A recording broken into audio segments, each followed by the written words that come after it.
হুজুর, আমার একটা প্রশ্ন ছিল যে রবিউল আউয়াল মাসে সবচেয়ে সহজ আমল কি কি? নাহমাদুহু ওয়া নুসাল্লি আলা রাসূলিহিল কারীম, আম্মা বাদ। দূরে কিংবা কাছে, দেশ কিংবা প্রবাসে, যে যেখান থেকে আজকে আমার এই ভিডিওটি দেখতেছেন, সকলকে জানাই আন্তরিক মোবারকবাদ এবং অভিনন্দন। রবিউল আউয়াল মাসে সবচেয়ে সহজ আমল হচ্ছে প্রিয় নবী হযরত মুহাম্মদ সাল্লাল্লাহু আলাইহি ওয়াসাল্লামের উপর বেশি বেশি দুরূদ পাঠ করা।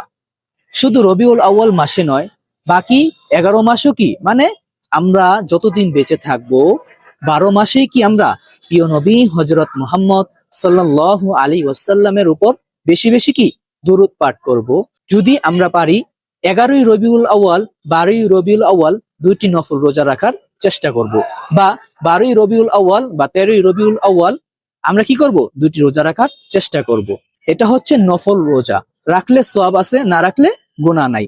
তাই আসুন, প্রিয় নবী হযরত মুহাম্মদ সাল্লাল্লাহু আলাইহি ওয়াসাল্লাম এই মাসে জন্মগ্রহণ করেছেন। এই মাসে জন্মগ্রহণ করার কারণে এই মাসটির বরকত রহমত অনেক বেশি। তাই এই মাসে আমরা বেশি বেশি কি করব, দুরূদ পাঠ করব।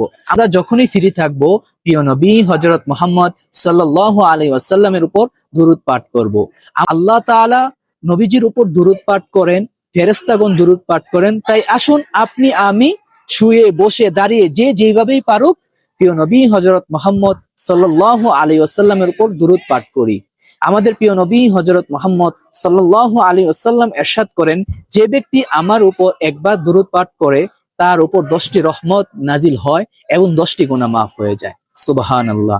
ভাই, আপনি আশা করি আপনার প্রশ্নের উত্তর পেয়েছেন।